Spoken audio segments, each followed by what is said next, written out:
In summary, we can graph quadratic equations in the shape that we yield is a parabola, right? And so we can graph them by calculating the vertex, the y-intercept, and the line of symmetry or the axis of symmetry, right? And then it says at least 3 additional points.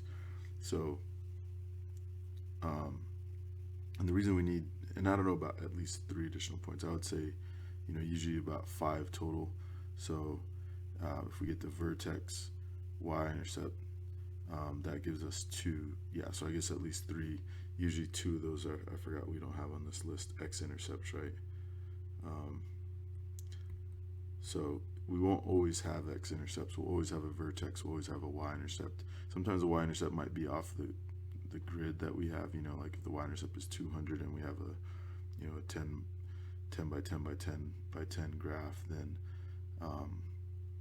then we might not be able to see the y-intercept on the graph. But anyway, we do need to have a good number of points, because if we just have 2 points, obviously that doesn't give us the kind of the curvature.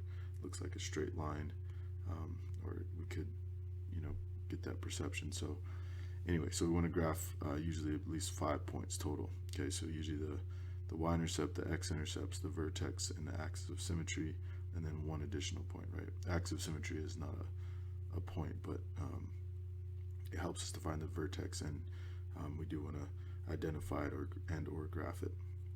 So the y-intercept gives us an additional point, and so that's how we usually get that 5th point.